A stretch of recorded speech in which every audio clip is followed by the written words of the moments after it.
Lorde Demônio é um termo usado em duas formas diferentes, seja como uma classe de monstro ou como uma posição social. Em geral, refere-se ao mais forte ou ao mais alto escalão entre os monstros. No entanto, essa não é uma regra absoluta para a maioria das definições e existem vários exemplos de seres que não são monstros que são reconhecidos como Lordes Demônios pela sociedade.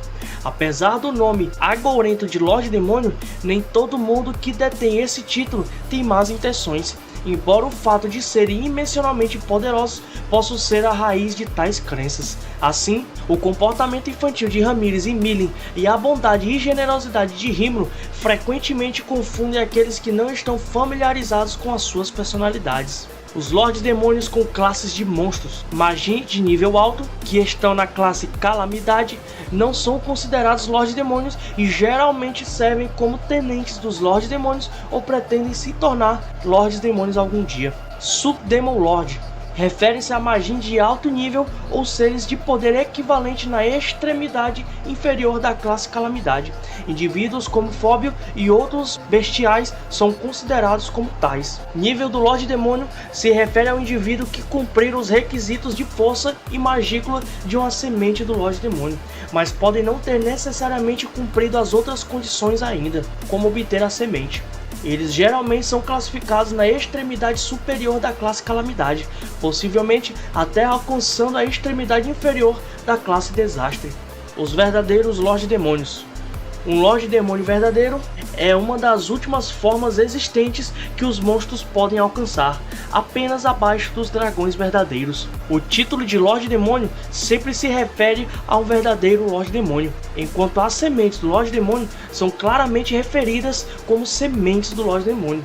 A única razão pela qual o termo verdadeiro ainda existe é para distingui-lo das sementes do Lorde Demônio de forma mais clara. É extremamente difícil cumprir todas as condições para alcançar esta forma definitiva de Monsterhood.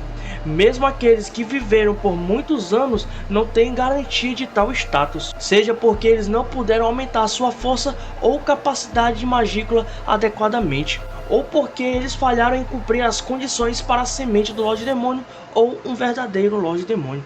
Os verdadeiros geralmente variam de a classe mais alta de Desastre a uma classe de Catástrofe. Já os senhores do demônio verdadeiramente notáveis, aqueles que são conhecidos como verdadeiros Lorde Demônios na época da Light Novel Volume 12, Eve of War, se classificando na classe Catástrofe, temos Guy Crimson e Mirinava. Já na classe Desastre, Luminous Valentim, Dino e Rímulo.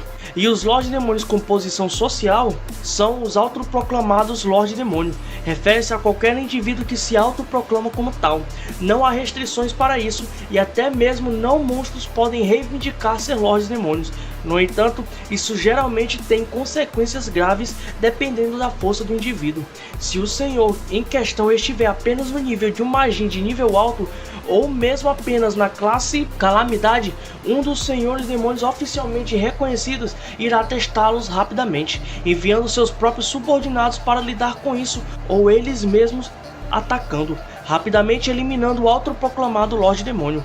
Alternativamente, o senhor pode até morrer para exércitos ou aventureiros enviados pelos humanos antes dos Lordes Demônios agirem.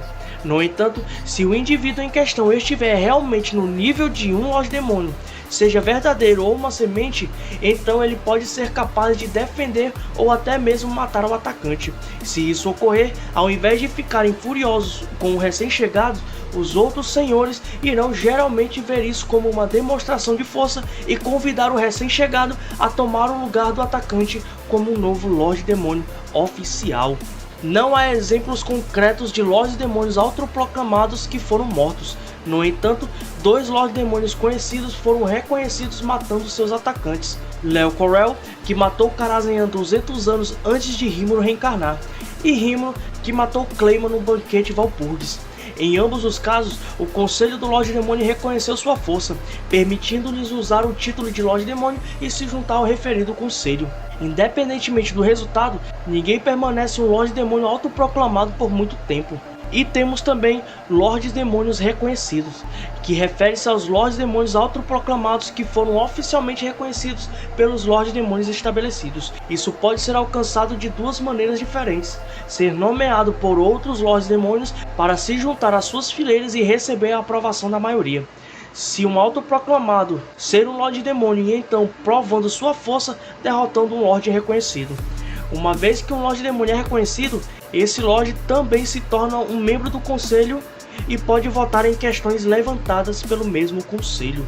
E uma curiosidade, as sementes do Lorde Demônio têm o benefício de longevidade, já que Guy Crimson observou que tinha esperanças de que Carrion despertaria em 200 anos. A razão pela qual apenas 3 Lordes Demônios são necessários para iniciar um banquete de Walpurgis é porque o Conselho originalmente tinha apenas 3 pessoas, Ramírez, Millie e Guy. Como o Conselho cresceu em tamanho ao longo dos anos, esta regra não mudou, levando à situação atual do Conselho. O Conselho também tem um pacto de não agressão entre seus membros. O banquete do Walpurgis é efetivamente uma festa do chá glorificada de acordo com seus membros. No entanto, por causa do imenso poder e reputação dos participantes, a maioria da humanidade vê um banquete como um mau presságio para o futuro. Galerinha, este foi mais um vídeo falando sobre os Lordes Demônios em Tensei Star Slime. Eu espero que vocês tenham gostado do vídeo. Não se esqueçam de deixar o like e se inscrever no canal. Eu vou ficando por aqui. Valeu!